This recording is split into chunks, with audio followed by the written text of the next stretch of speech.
പ്രിയ സഹോദരരെ, കഥാവായ യേശു ക്രിസ്തുവിൻ്റെ രണ്ടാം വരവ് എന്ന ചാനലിലേക്ക് നിങ്ങൾക്കെല്ലാവർക്കും സ്വാഗതം പറയുന്നു. അതിനായി യേശു മഹാരാജാവ് ദാസനെ അനുവദിച്ചു യേശു ക്രിസ്തുവിന് നന്ദി സ്തുതി സമർപ്പിക്കുന്നു. ആമേൻ. പ്രിയ സഹോദരരെ, കഴിഞ്ഞ ദിവസം ക്ലാസ് ഇടാൻ തുടങ്ങിയപ്പോൾ ക്ലാസ്സിൻ്റെ പകുതി സമയം ആയില്ല. അതിന് മുമ്പ് കറണ്ട് പോയി. പിന്നെ കുറച്ച് സമയം കഴിഞ്ഞാണ് കറണ്ട് വന്നതുകൊണ്ട് ക്ലാസ് നിർത്തേണ്ടി വന്നു. അതുകൊണ്ടാണ് ഒരു ദിവസം കഴിഞ്ഞിട്ട് ക്ലാസ് ഉണ്ട്.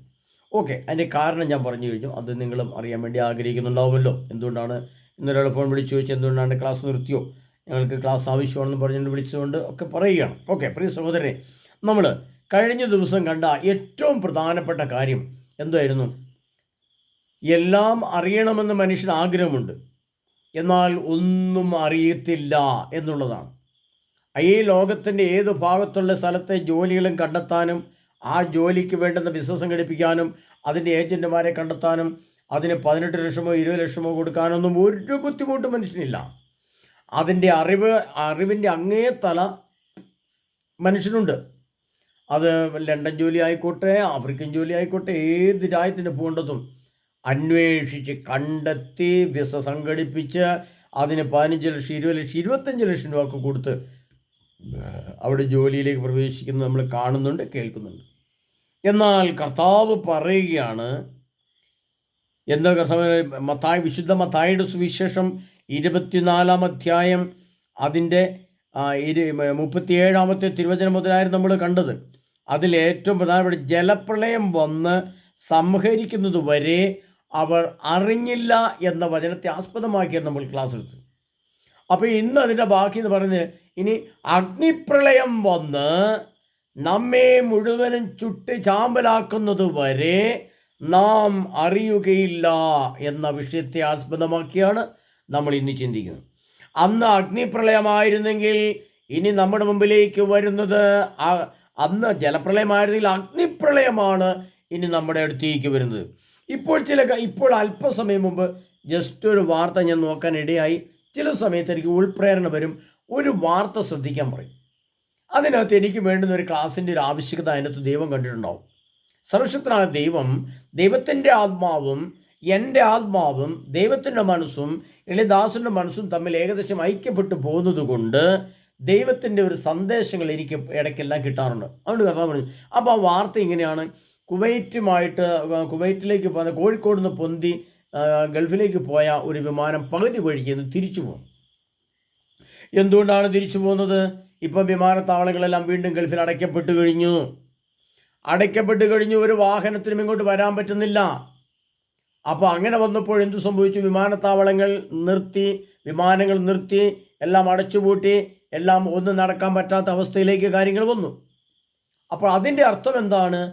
യുദ്ധം വീണ്ടും കൊടുമ്പിരി കൊണ്ടിരിക്കുന്നു, അല്ലെങ്കിൽ വീണ്ടും യുദ്ധം അതിൻ്റെ ഭയങ്കര ശക്തമായ രീതിയിൽ മുന്നോട്ട് പോകുന്നു എന്നുള്ളതാണ്. അപ്പോൾ പ്രിയ സഹോദരനെ, നമ്മളിവിടെ മനസ്സിലാക്കേണ്ടത്, ശരിക്കും നമ്മൾ മനസ്സിലാക്കേണ്ട സത്യം എന്താണ്? നമ്മൾ അറിയേണ്ടത് പലതും അറിയുന്നില്ല എന്നുള്ളത് വീണ്ടും എടുത്ത് ഞാൻ പറയുകയാണ്. അപ്പോൾ എന്താണ് പറഞ്ഞത്? അതിൻ്റെ രണ്ടാമത്തെ ലൈൻ നമുക്ക് നോക്കാം. ഇപ്രകാരം തന്നെയായിരിക്കും മനുഷ്യപുത്രന്റെ ആഗമനം. അപ്പോൾ 2 പേർ വയലിലായിരിക്കും. പ്രിയപ്പെട്ടവരെ, ഇപ്പോൾ എവിടെയാണ്? ഇപ്പോൾ 2 പേർ വയലെന്ന് പറഞ്ഞാൽ എന്താണ്? വയലെന്ന് പറഞ്ഞാൽ എന്താണ് എൻ്റെ പ്രതീകാത്മക അർത്ഥമെന്ന് ഞാൻ പറഞ്ഞു കഴിഞ്ഞിട്ടുണ്ട്. അത് ഈ ഇടയ്ക്ക് പറഞ്ഞപ്പോൾ കഴിഞ്ഞ ഒരു 3-4 ക്ലാസ്സിൽ അപ്പുറത്ത് വയലെന്ന് പറഞ്ഞാൽ പണത്തിൻ്റെ ഉൽപ്പാദന സ്ഥലമാണെന്നൊക്കെ പറഞ്ഞപ്പോൾ അതിനെപ്പറ്റി ചിലർ കമൻറ്റ് പോലും വിട്ടു, ഞാൻ ശ്രദ്ധിച്ചിരുന്നു. അപ്പോൾ എന്താണ്? ഇപ്പോൾ 2 പേർ വയലിലായിരിക്കും എന്ന് പറഞ്ഞാൽ എന്താ? ഒരു വീട്ടിലെ അപ്പനും അമ്മയും ജോലിയിലാണ്. അപ്പൻ ഡോക്ടർ, അമ്മ വക്കീൽ, അല്ലെ അങ്ങനെ എന്തെങ്കിലും. പ്രത്യേകിച്ചും അത് പോട്ടെ, ഇന്ത്യയിലെ ജോലി ആണെങ്കിലും പോട്ടെ, വിദേശ ജോലിയിലാണ്. അമ്മ ഉഗാണ്ടയിൽ, അപ്പൻ അമേരിക്കയിൽ, അല്ലെങ്കിൽ ഒരാൾ ലണ്ടനിൽ, ഒരാൾ അമേരിക്കയിൽ, ഒരാൾ കാനഡയിൽ, ഒരാൾ ഓസ്ട്രേലിയയിൽ, വയലിലാണ്. അപ്പോൾ തിരിച്ചു വരേണ്ട സമയങ്ങൾ അതിക്രമിച്ചു. ഇത് പലപ്പോഴും ഞാൻ ഈ എൻ്റെ വീഡിയോ ക്ലാസ്സിൽ കൂടെ ഞാൻ നിങ്ങൾ പറയാനുണ്ടായിരുന്നു, നിങ്ങൾ ജോലികൾ രാജിവെക്കുക. നിങ്ങളുടെ ജോലികൾ രാജിവെച്ച് നിങ്ങൾ തിരിച്ച് നിങ്ങളുടെ ഭവനത്തിലേക്ക് വരിക. അവിടെ ഇനിയുള്ള ചുരുങ്ങിയ കാലഘട്ടം, 7 വർഷ കാലഘട്ടം നാം എന്തിന് പ്രാർത്ഥനയ്ക്കും ഉപവാസത്തിനും പ്രായശ്ചിത്തിനും ദാനധർമ്മത്തിനും വേണ്ടി മാത്രം ഇനിയുള്ള കാലഘട്ടത്തെ നാം കാണണം. ഇനി മുന്നോട്ടൊരു ജീവിതമോ ഭാവിയോ നമുക്കില്ല. മറിച്ച് നമ്മുടെ മുമ്പിലുള്ളത് വലിയ ദുരന്തങ്ങളും പീഡനങ്ങളും ഉഗ്രപീഡനങ്ങളും ഉഗ്രമായ പ്രതിക്ഷോഭങ്ങളും സാമ്പത്തിക ക്ലേശങ്ങളും കൂട്ടത്തിൽ നിൽക്കുന്ന ആളുടെ മരണങ്ങളും വേർപാടുകളും വലിയ ദുരന്തങ്ങളും വലിയ ആഭ്യന്തര കലാപങ്ങളും ഇങ്ങനെയുള്ള ഒരു പശ്ചാത്തലത്തിൻ്റെ ഒരു കാലഘട്ടമാണ് ഇനി വരാൻ പോകുന്നത്. അതുകൊണ്ട് കർത്താവ് പറയാണ്, ജലപ്രളയം വന്ന് സംഹരിക്കുന്നവരും അറിഞ്ഞില്ല. ഇപ്രകാരം തന്നെയായിരിക്കും മനുഷ്യത്തിൻ്റെ ആഗമന ദിവസവും. അപ്പോൾ 2 പേർ വയലിലായിരിക്കും, ഒരാൾ എടുക്കപ്പെടും, മറ്റേയാൾ അവശേഷിക്കും. പ്രിയപ്പെട്ടവരെ, ഇവിടെ ആ വയലിലായിരിക്കുമ്പോഴും ചില വ്യക്തികൾ, ചില കുടുംബത്തിലുള്ളവർ എളിദാസിനെ വിളിച്ച് പറയുന്നുണ്ട്, പ്രിയപ്പെട്ട ബ്രദറെ, ഞങ്ങൾ വിദേശത്താണ്, ഞങ്ങൾക്ക് തിരിച്ച് നാട്ടിലേക്ക് വരണമെന്ന് ആഗ്രഹമുണ്ട്. പക്ഷേ പലവിധ കാരണങ്ങളാൽ, ജോലിയുടെ അവസ്ഥകളാൽ, അല്ലെങ്കിൽ വിമാന ടിക്കറ്റ് കിട്ടുന്നില്ല, അല്ലെങ്കിൽ എടുത്തു വെച്ച ടിക്കറ്റ് എടുത്തു വെച്ചിട്ട് പോരാൻ പറ്റാത്ത കേസുകൾ കഴിഞ്ഞ ഒരു മാസം മുമ്പ് എന്നോട് വിളിച്ചു പറഞ്ഞു. പ്രിയപ്പെട്ട ബ്രദറെ, പ്രാർത്ഥിക്കണമെന്ന് പറഞ്ഞ് വിളിച്ചു പറഞ്ഞു. പ്രാർത്ഥിച്ചിരുന്നു, അവർക്ക് പോരാൻ പറ്റുമെന്ന് പിന്നീട് മെസ്സേജ് ഒന്നും കിട്ടിയിട്ടില്ല, അവർ പറഞ്ഞിട്ടില്ല. പ്രിയ സഹോദരരെ, വരാൻ വേണ്ടി മനുഷ്യൻ ആഗ്രഹിക്കുന്ന സമയത്ത് അവിടുന്ന് വരാൻ പറ്റുകയില്ല എന്ന് അറിയാൻ കഴിയാത്ത നമ്മുടെ തലയ്ക്കകത്ത് എന്താണുള്ളത് എനിക്ക് തീരെ മനസ്സിലാവുന്നില്ല. പ്രിയപ്പെട്ടവരെ, നിങ്ങളുടെ വിദേശ ജോലികൾ, നിങ്ങളുടെ പണത്തിൻ്റെ വയലിൻ്റെ പിന്നാലെയുള്ള ഓട്ടം നിർത്ത്. അതുകൊണ്ട് കർത്താവ് പറഞ്ഞേ, 2-ൽ ഒരാളെ എടുക്കപ്പെടുകയുള്ളൂ. 2 പേരെയും എടുക്കപ്പെടണമെന്നുള്ളതാണ് എളിൻ്റെ ദാസൻ്റെ എൻ്റെ ആഗ്രഹവും ആവശ്യം. അതിനു വേണ്ടിയിട്ടാണ് ഞാൻ നിങ്ങളുടെ ക്ലാസ് പറയുന്നത്.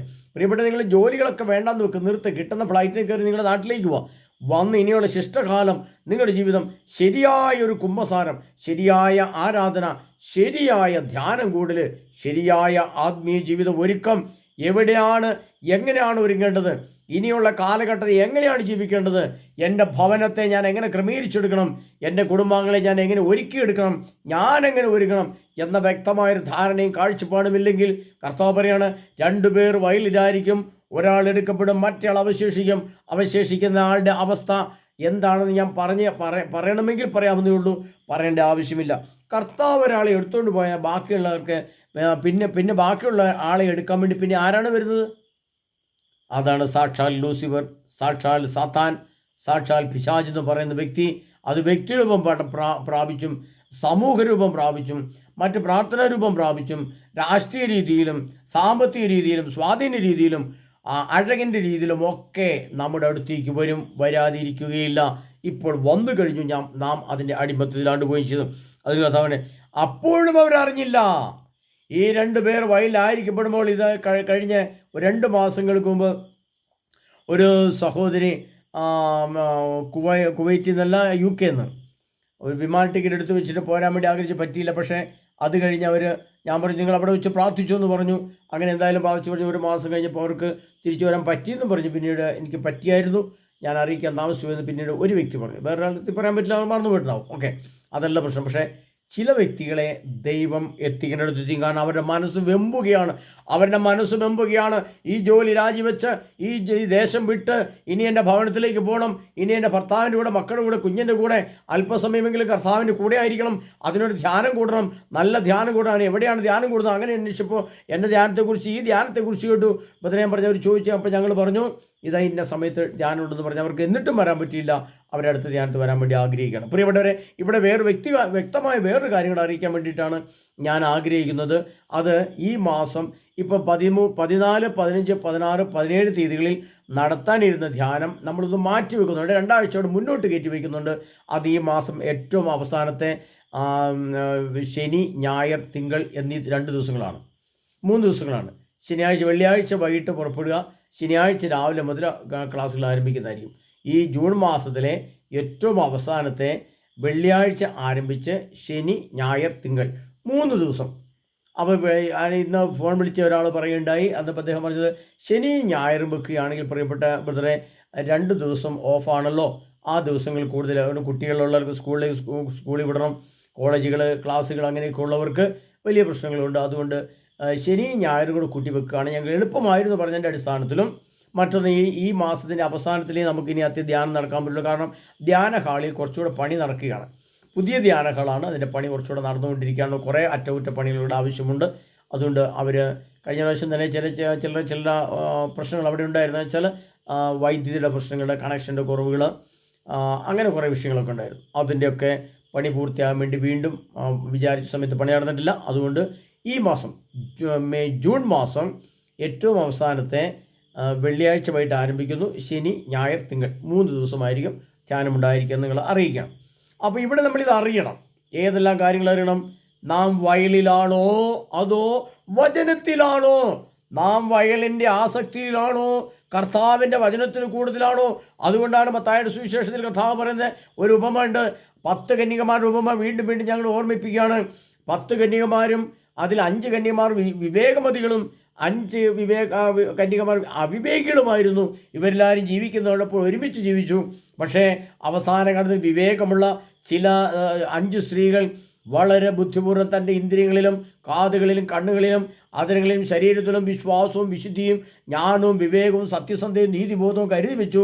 പരിശുദ്ധാത്മാവിനെ അവർ ധരിച്ചിരുന്നു. എപ്പോഴും പരിശുദ്ധാത്മാവിനെ ആരാധിച്ചിരുന്നു. പരിശുദ്ധാത്മാവേ, എൻ്റെ ഹൃദയത്തിലേക്ക് എഴുന്നള്ളി വരണമേ, എൻ്റെ കുറവുകൾ ഏറ്റെടുക്കണമേ, എൻ്റെ രോഗങ്ങളും പീഡകളും അസ്വസ്ഥകളും എടുത്തു മാറണമേ, എൻ്റെ ഭവനത്തെ അവിടുന്ന് അനുഗ്രഹിക്കണമേ പറഞ്ഞ് നിരന്തരം ബാധിച്ചിരുന്നു. അവരുടെ ഹൃദയത്തിൽ അവർ വചനം സൂക്ഷിച്ചിരുന്നു. വചനം യേശുവാണ്. യേശുവിനെ ആരാധിച്ചിരുന്നു, സ്തുതിച്ചിരുന്നു. നിരന്തരം അവരുടെ ഹൃദയത്തിലും കണ്ണുകളിലും ആദരത്തിലും അവരുടെ മനസ്സും ശരീരത്തിലും ആത്മാവിലും യേശു ക്രിസ്തുവിൻ്റെ വചനമുണ്ടായിരുന്നു.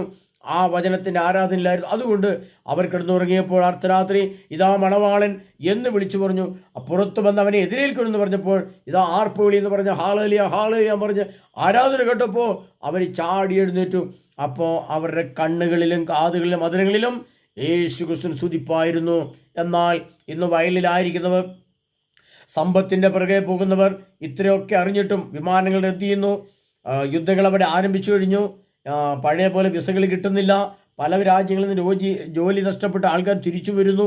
ഇത്രയൊക്കെ വികാസങ്ങൾ ഇത്രയൊക്കെ പ്രശ്നങ്ങൾ കലുഷിതമായ ലോകം ഉണ്ടായിട്ടും, ഇത്രമാത്രം പ്രശ്നങ്ങൾ ലോകത്തുണ്ടായിട്ടും ഇതൊന്നും ഞാൻ അറിഞ്ഞില്ല, എന്നെ അറിയേണ്ട പ്രശ്നവുമില്ല എന്ന് പറഞ്ഞുകൊണ്ട് ഈ ലോകത്ത് വയലിൽ കൂടെ ഓടി നടക്കുന്നു. പണത്തിൻ്റെ പിന്നാലെ, സമ്പത്തിൻ്റെ പിന്നാലെ, ജോലിയുടെ പിന്നാലെ ഓട്ടി നടക്കുന്നത് നിങ്ങൾ മനസ്സിലാക്കിയോ?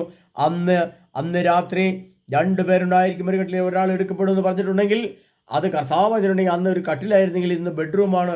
ഇന്ന് ബെഡ്റൂമിൽ ചിലപ്പോൾ ആളുടെ എണ്ണം കൂടിയെന്നിരിക്കും, അല്ലെങ്കിൽ വാടക വീടായിരിക്കും, അല്ലെങ്കിൽ ലോഡ്ജ് മുറികളായിരിക്കും. അവിടെ ആളുടെ എണ്ണം കൂടുതലിരിക്കും. അപ്പോൾ എത്ര ആൾ എടുക്കപ്പെടും, ആരൊക്കെ നഷ്ടപ്പെടും, ആരൊക്കെ ദൈവത്തിൻ്റെ പദ്ധതിയിലേക്ക് എടുക്കപ്പെടുമെന്ന് നമുക്കറിയത്തില്ല. ആ കാര്യവും നമ്മൾ അറിഞ്ഞിരിക്കണം. അല്ലെങ്കിൽ എന്ത് ശ്രമിക്കുന്നത്? അപ്പോൾ 2 പേർ വയലായിരിക്കും, ഒരാൾ എടുക്കപ്പെടും, മറ്റേയാൾ വിശേഷിക്കും. 2 സ്ത്രീകൾ തിരികളിൽ പൊടിച്ചുകൊണ്ടിരിക്കും, ഒരാൾ എടുക്കപ്പെടും, മറ്റേയാൾ വിശേഷിക്കും. ഇതും നമ്മൾ അറിയണം പ്രിയപ്പെട്ട. ആ കാലഘട്ടങ്ങളിൽ ധാന്യം നമുക്ക് ലഭിക്കാതെ വരുമ്പോൾ ഭക്ഷ്യ മാർക്കറ്റിൽ അപ്രത്യക്ഷമാകുമെന്ന് കർത്താവ് വ്യംഗ്യാർത്ഥത്തിൽ പറഞ്ഞു വയ്ക്കുകയാണ്. ആ വ്യംഗ്യാർത്ഥത്തിൽ പറഞ്ഞു വയ്ക്കുന്ന കർത്താവ് ധാന്യം നമ്മുടെ കയ്യിലുണ്ടെങ്കിൽ, പഴയ കാലഘട്ടത്തിലെ ഉരൽ പോലെടുത്ത് ഇങ്ങനെ ഒലക്ക പോലുള്ള സാധനങ്ങൾ കൊണ്ട് ഇടിച്ച് പൊടിച്ചൊക്കെ നമ്മൾ ഭക്ഷ്യസാധനങ്ങൾ ഉൽപ്പാദിപ്പിച്ചിരുന്നെങ്കിൽ ആ കാലഘട്ടത്തിലേക്ക് മനുഷ്യൻ തിരികെ പോകും. നമ്മുടെ വൈദ്യുതിയും നമ്മുടെ മിക്സിയും നമ്മുടെ ഗ്രൈൻഡറും നമ്മുടെ പൊടിക്കുന്ന യന്ത്രസാമഗ്രികളും എല്ലാം നിശ്ചലമാകുമെന്ന് കർത്താവ് ഓർമ്മിപ്പിക്കുകയാണ്. അപ്പോൾ ഇത് നമുക്ക് അറിവുണ്ടോ? ഈ കാര്യത്തിൽ നമുക്ക് അറിവുണ്ടോ? ഇവിടെ അറിവ് വേണം. ഇതെന്തിനെപ്പറ്റി സൂചിപ്പിക്കുന്നത്? ജ്ഞാനം വേണം. ഈ അറിവ് ജ്ഞാനം കൂടി ചേരുമ്പോൾ നമുക്ക് സ്വർഗീയ മഹത്വത്തെക്കുറിച്ചുള്ള അതീന്ദ്രിയ ജ്ഞാനമായ സ്വർഗജ്ഞാനം, സ്വർഗത്തെ സംബന്ധിക്കുന്ന അതീന്ദ്രിയ ജ്ഞാനം നമുക്ക് ലഭിക്കണം. ലഭിച്ചേ പറ്റൂ. ഇല്ലെങ്കിൽ നമ്മൾ പെട്ടുപോകും. ഇപ്പോൾ തന്നെ പെട്ട അനേകം ആളുകൾ വിളിച്ചിട്ട് ഇന്ന രീതിയിൽ ഫ്ലൈറ്റ് സർവീസുകളില്ല, വരാൻ പറ്റുന്നില്ല, ഞങ്ങൾ ആഗ്രഹിക്കുന്നു, ജോലി രാജിവെക്കാൻ വേണ്ടി ആഗ്രഹിക്കുന്നുണ്ട്, ജോലി വേണ്ട വെക്കാൻ ആഗ്രഹിക്കുന്നു. ഒരാൾ ജോലി സ്ഥലത്ത് നിന്നിട്ട് ഒരാൾ നാട്ടിലേക്ക് വരാൻ വേണ്ടി ആഗ്രഹിക്കുന്നു, പക്ഷേ പറ്റുന്നില്ല, പല കാരണങ്ങളാൽ പറ്റുന്നില്ല എന്ന് പറയുമ്പോൾ നാം അറിയേണ്ടത് അറിയുന്നില്ല. അതുകൊണ്ട് കർത്താവ് പറയാണ്, ജലപ്രളയം വന്ന് എല്ലാം സംഹരിക്കുന്നത് വരെ അവരറിഞ്ഞില്ല.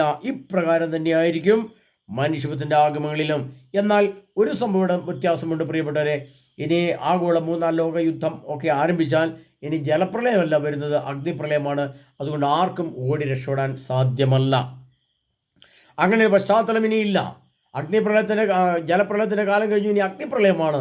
അഗ്നിപ്രളയത്തിൽ നിന്ന് ആർക്കും എങ്ങോട്ടെങ്കിലും ഓടാൻ പറ്റുമോ പ്രിയ സഹോദരൻ? ജലപ്രളയം വന്നാൽ പോലും മനുഷ്യന് ഓടാൻ പറ്റില്ല. എന്നാൽ പിന്നെ രക്ഷിക്കാനെങ്കിലും ആരെങ്കിലും വരും വിചാരിക്കാം. അഗ്നിയിലേക്ക് ഇറങ്ങി ആരെങ്കിലും രക്ഷിക്കുമോ?